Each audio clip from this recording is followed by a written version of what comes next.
मुंबईच्या किनाऱ्यावर अस्वस्थ शांतता होती. डिसेंबर आणि जानेवारीत उसळलेल्या दंगलीत इथे रक्ताचे पाट वाहिले होते.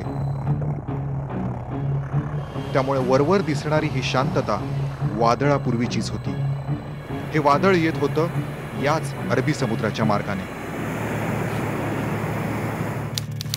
फेब्रुवारी 1993 मध्ये कोकणातल्या शेखाडीच्या किनाऱ्यावर RDX, AK-56 रायफल्स आणि हँड ग्रेनेड्स रात्रीच्या अंधारात उतरवण्यात आले.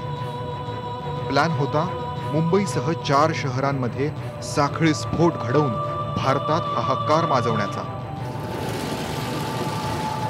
पण एका स्मगलरला अटक झाल्यामुळे घाईघाईत फक्त मुंबईवर हल्ला करण्याचं ठरलं आणि शिवजयंतीपर्यंत न थांबता 12 मार्च ही तारीख मुंबईवर हल्ला करण्यासाठी मुकरर करण्यात आली.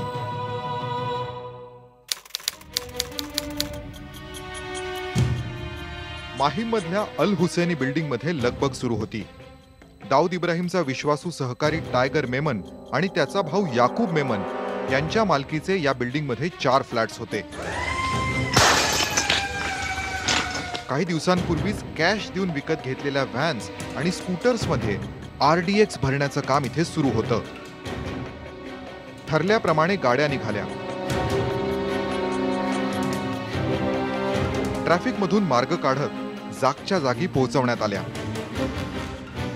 ठीक दुपारी 1:30च्या ठोक्याला भारताची शान असलेल्या मुंबई स्टॉक एक्सचेंजच्या इमारतीला पहिला हादरा बसला. या 28 मजली इमारतीच्या तळाशी पहिला स्फोट झाला.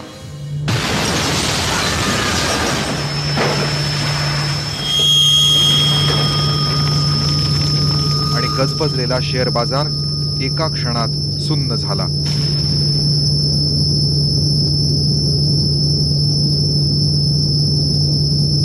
बाजार बिल्डिंग के पास जस्ट आके खड़ा रह गया और वो जो रास्ते पे फॉर्म देने बैठते हैं वहाँ जरा नज़र डाल रहा था और जस्ट एक फॉर्म में निकाला, उतना में इतना बड़ा स्पॉट हुआ. मेरे स्पेक्स कहाँ गए वो मुझे पता ही नहीं चला. और उसके बाद तो क्या हुआ उतना आइडिया नहीं. मैं सिर्फ भागा, पूरा खून से भरा हुआ था और आगे भागा तो टैक्सी रुकाने की कोशिश की, मगर तभी सब भाग दौड़ कर रहे थे, कोई रुकने की तैयारी नहीं था.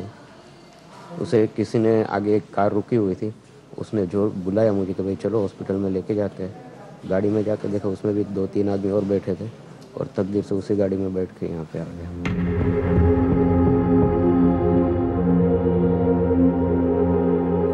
या एका स्फोटात तब्बल 84 जण मृत्युमुखी पडले आणि 217 जखमी झाले. तरी हा स्फोट ठरलेल्या ठिकाणापेक्षा थोडा दूर झाला होता. नाहीतर ही अख्खी गगनचुंबी इमारत खाली पाडण्याचा अतिरेक्यांचा मनसुबा होता. मुंबई स्टॉक एक्सचेंजच्या खाली जी गाडी लावली होती ती तिथेच राहिली असती आणि तिथेच जर स्फोट झाला असता तर त्याचे फार भीषण परिणाम झाले असते. संपूर्ण स्पॉट बॉम्बे स्टॉक एक्सचेंजची इमारत ही जमीनदोस्त झाली असती. संपूर्ण मुंबईचं शेअर मार्केट काय म्हणतात ना क्रिपल झालं असतं आणि ते परत पहिल्याप्रमाणे काम करण्यास कित्येक दिवस लागले असते.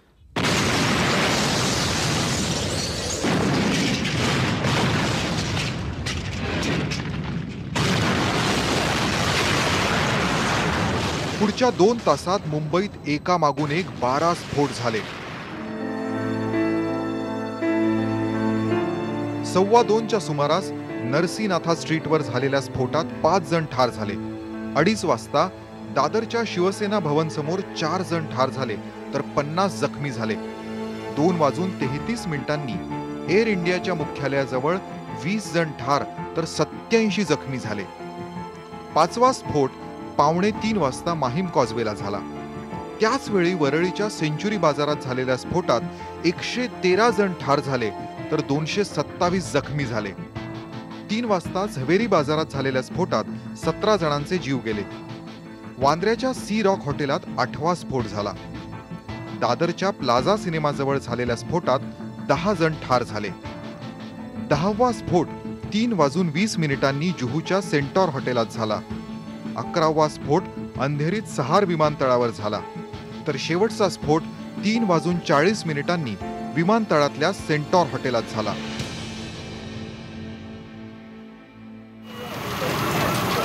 2 तास 10 मिनिटं चाललेल्या या दहशतीच्या नंग्या नाचात 257 निष्पाप मुंबईकरांना निष्ठुरपणे मारण्यात आलं.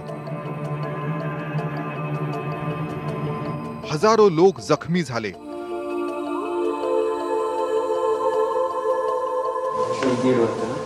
त्याच्या खाली पण तळ माझं मग स्फोट झाला तेव्हा दिसला का तुला? काय स्फोट? काहीच नाही, नुसता आवाज आला. बहुत हेवी ब्लीडिंग हो गया सर. कुछ लोग मरे, कुछ लोग जिंदा. आदमी देखा, सामान तो वहाँ कोई बचा ही नहीं. 700च्या वर लोकांना गंभीर दुखापती झाल्या होत्या. मुंबईभरातल्या हॉस्पिटल्समध्ये जखमींना ठेवण्यासाठी जागा अपुऱ्या पडल्या. पाहावं तिकडे फक्त रक्त आणि रक्त. मृतदेहांचे तर अक्षरशः अवशेष गोळा करून आणावे लागत होते. किमान मला आईचं अंतिम दर्शन मिळेल आणि त्या आशेवरती मी कुठेतरी होतो की किमान उद्या मी आईचा चेहरा बघीन, तिला बिळगून रडेन आणि कुठेतरी माझं आयुष्य मी काढीन. आणि त्याच वेळेला जेव्हा ॲम्ब्युलन्सचा आवाज यायला लागला, मी घरातनं उठलो आणि पूर्ण ॲम्ब्युलन्सच्या दिशेने धावायला लागलो, कारण मला आईचा चेहरा पाहायचा होता. त्यावेळेला जेव्हा आईची बॉडी ॲम्ब्युलन्समधनं बाहेर निघाली, त्यावेळेला मी फक्त पांढरा कपडा, अगदी थोडासा, बाकी पूर्ण रक्ताने माखलेला तो कपडा होता. मला एकच वाटलं की मी आईला बिळगून रडू शकलो नाही किंवा मी माझ्या आईचा पार्थिव देखील बघू शकलो नाही. ही खंत आज देखील माझ्या मनामध्ये आहे. हा हल्ला जितका अनपेक्षित आणि धक्कादायक लोकांसाठी होता, तितकाच तो पोलिसांसाठीही होता. अशा स्वरूपाचा गुन्हा होईल असं स्वप्नात देखील, म्हणजे माझ्या किंवा माझ्या वरिष्ठांच्या देखील आयुष्यामध्ये अशा टाईपचा गुन्हा कोणी पाहिलेला नव्हता. ह्याचा जो कट रचला गेला तर हा अत्यंत नियोजनबद्ध होता आणि याची जरा देखील कल्पना आम्हाला आली नाही. RDX हा शब्द आम्ही पहिल्यांदा ऐकला बॉम्बे पोलीसच्या म्हणजे ज्या इतिहासामध्ये. पोलिसांनी प्रत्यक्षदर्शींच्या माहितीनुसार धरपकड करायला सुरुवात केली. माहीम, भेंडी बाजार, मुलुंड, अंधेरी अशा ठिकाणांहून शेकडो संशयितांना ताब्यात घेण्यात आलं.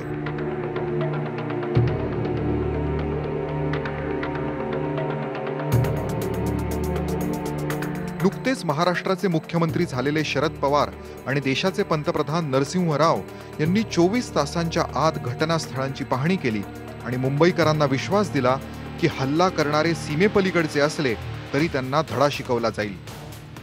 At the moment we do not know how far the trail will lead us. It could lead us to places within the country, it could lead us outside the country, and whatever and wherever it leads us, we are prepared, ready and determined to follow it and find out the truth. This is to be taken as a warning. या महाकाय केसच्या सुनावणीसाठी Arthur road जेलच्या आत विशेष टाडा कोर्टाची स्थापना करण्यात आली. 4000 साक्षीदार आणि 38,000 पुरावे तपासल्यानंतर 15,000 पानांचा निकाल देण्यात आला. 14 वर्ष चाललेल्या या ऐतिहासिक खटल्यात याकूब मेमनसोबत इतर 11 जणांना फाशीची शिक्षा देण्यात आली. या 11 जणांवर स्फोटकं ठेवल्याचे आरोप सिद्ध झाले होते. पण पुढे हायकोर्टात आणि नंतर सुप्रीम कोर्टात याकूब सोडून सर्वांची फाशी रद्द करण्यात आली.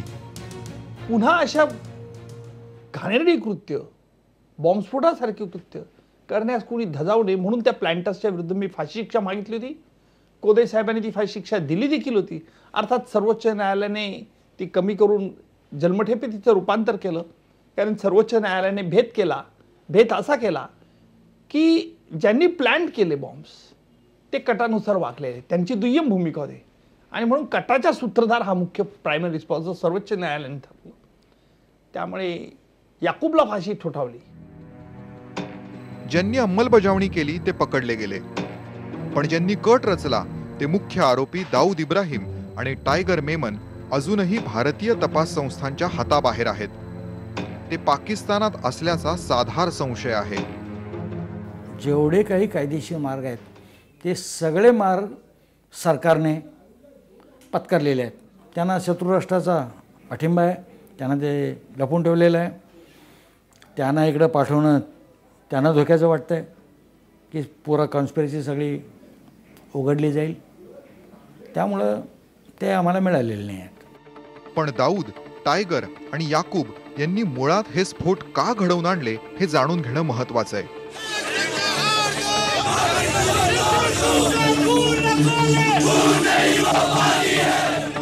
6 डिसेंबर 1992ला अयोध्येत हिंदुत्ववाद्यांनी बाबरी मशीद पाडली आणि देशभरात अनेक ठिकाणी दंगली उसळल्या.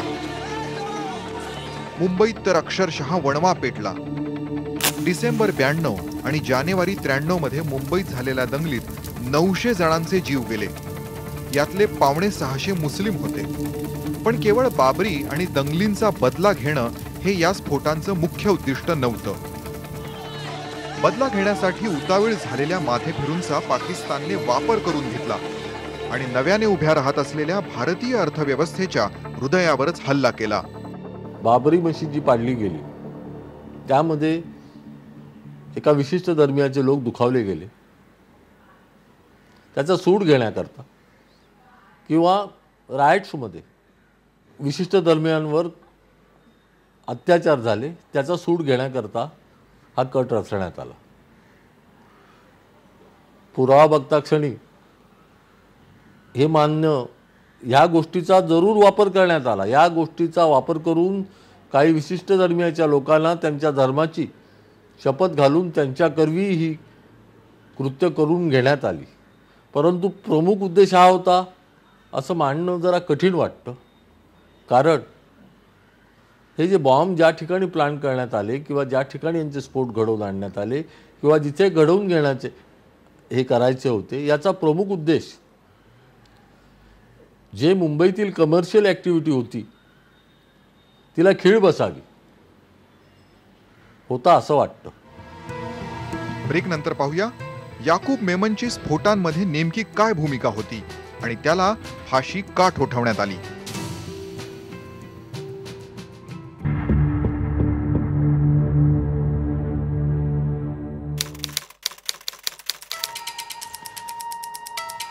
याकूब अब्दुल रज्जाक मेमन मुंबईत साखळी स्फोट होण्याच्या 1 दिवस आधी आपल्या कुटुंबासह दुबईला पळून गेला.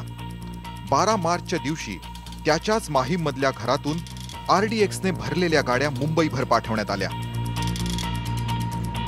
त्यातली एक गाडी त्याच्या बहिणीच्या नावावर होती. याच वरळीतल्या गाडीमुळे पोलीस याकूब पर्यंत पोहोचू शकले. तो पेशाने चार्टर्ड अकाउंटंट होता आणि नावारूपालाही आला होता. पण ज्या मुंबईने त्याला भरभरून दिलं त्याच मुंबईला बेचिराख करण्यासाठी त्याने आपला सगळा पैसा आणि शक्ती खर्च केले. याकूब मेमन हा टायगरचा भाऊ आहे म्हणून त्याला फाशीची शिक्षा झाली हे म्हणणं चुकीचं आहे. कारण असं आहे की जे कट करणारे असतात कटाचे सूत्रधार त्यात 1 नंबर 2 नंबर 3 नंबर असं नसतो. कट करणारे हे सगळेच जबाबदार असतात. अहो कटाची व्याख्याच कट हा एकटा करू शकत नाही. आपल्या इंडियन पिनल कोडनुसार 2 किंवा अधिक व्यक्ती एकत्र येऊन काहीतरी बेकायदेशीर कृत्य करतात त्याला कट असं म्हणतात. म्हणजेच काय याकूब एकटा किंवा टायगर एकटा कट करू शकत नाही. टायगर आणि इतर काही लोक आणि म्हणून यांची जबाबदारी समप्रमाणात असते. म्हणून काही समाजातील तथाकथित बुद्धिमान मंडळी सामान्य माणसाचा बुद्धिभेद करत आहे आणि हा बुद्धिभेद असा आहे की याकूब हा कटाचा दुय्यम साथीदार, टायगर मुख्य कटाचा सुधार नाही. हे सगळेच कटात होते. याकूब किंवा टायगर बॉम्बस्फोटाच्या दिवशी मुंबईत नव्हते, पळून गेले होते कारण ते कटाचे सूत्रधार होते. मुंबईत स्फोट कसे घडवायचे हे ठरवण्यासाठी दुबईत मीटिंग झाली होती. त्यात दाऊद, टायगर मेमन, ISIचे अधिकारी यांच्यासोबत याकूबही सहभागी होता. पुढे त्याने दहशतवाद्यांच्या ट्रेनिंगचा आणि शस्त्रास्त्रांचा सगळा खर्चही उचलला. त्याचे ISIशी संबंध सिद्ध झाले होते असं गुप्तचर संस्थेचे तेव्हाचे प्रमुख सांगतात. सहकुटुंब त्यांनी पाकिस्तानमध्ये पळ काढला. त्यानंतर त्याला पश्चाताप झाला आहे किंवा काही असला काहीही पुरावा नाही. तो परत का आला याची कारणं वेगळी आहे.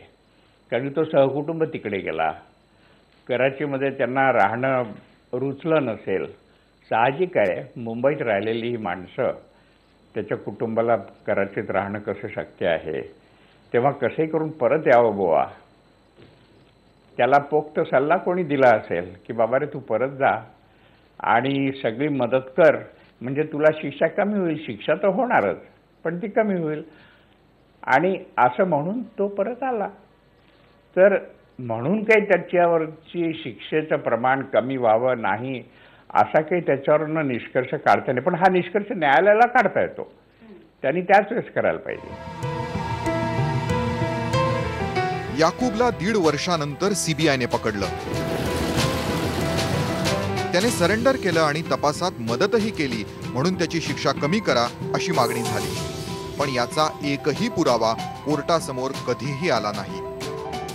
तात्काळ सरेंडर किंवा काही कालावधीने जर झाला असेल तर कालावधी का झाला याच्याबद्दलचा त्या माणसाने पुरावा देऊन न्यायालयाला दाखवलं की बाबा मला रिपेंटन्स झाला होता म्हणून मी सरेंडर झालो. अशी कुठलीही घटना झालेली नाहीये. उलट मला जेवढं आठवतं ते याकूब मेमनने त्याच्या 313च्या स्टेटमेंटमध्ये मी माझ्या कुटुंबियांबरोबर 11 मार्चला दुबईला गेलो आणि तिथून काही अनअवॉइडेबल कारणामुळे मी येऊ शकलो नाही एवढंच सांगितलंय. दुसरी गोष्ट, सरेंडरची जी काही थिअरी आज जी काय म्हणतात ना सांगितली जाते त्याच्याबद्दल पहिलं म्हणजे पुरावा नाही. दुसरं म्हणजे हा पुरावा नक्कीच ज्याने वाटाघाटी केला होता तो याकूब मेमन देऊ शकला होता, त्याने दिलेला नाही. का दिला नाही याचं कारण नाही. तिसरं, त्याने वाटाघाटी कोणाबरोबर केल्या होत्या, काय ॲश्युरन्सेस दिले होते याचे कुठले डिटेलही सांगण्यात आलेले नाही. याकूब आजारी आहे म्हणून त्याला फाशी देऊ नका अशीही मागणी होऊ लागली. तेव्हा पीडितांचे कुटुंबीय संतापले. जेव्हा मी माझ्या आईचं पार्थिव पाहिलं तेव्हा आज मी त्या हळहळतेने रडतो. पण ज्या वेळेला याकूब मेमनला फासावरती लटकवणार आहात त्यावेळेला जेव्हा त्यांचे अश्रू तुम्ही बघता तेव्हा आमचे अश्रू जे 22 वर्ष गोठलेले आहेत त्याच्यावरती प्रशासनाने लक्ष द्यावं, त्याच्यावरती देशाच्या प्रत्येक नागरिकांनी लक्ष द्यावं की आमच्या अश्रूंचं काय हा नक्कीच विचार त्यांनी करावा. 257 जणांना ठार करणाऱ्या या अतिरेक्याला फाशी द्या असा पुनरुच्चार सुप्रीम कोर्टाने 3 वेळा केला. तरीही त्याला वाचवण्यासाठी कोर्टात अनेक याचिका येतच होत्या. कायद्याचं प्रोसिजर हे सर्वांना समान असावं. आरोपी विशिष्ट आहे म्हणून त्याच्याकरता प्रोसिजर मोड आपण करायला लागलो तर या देशातील न्याय प्रक्रियेला काही अर्थ उरला.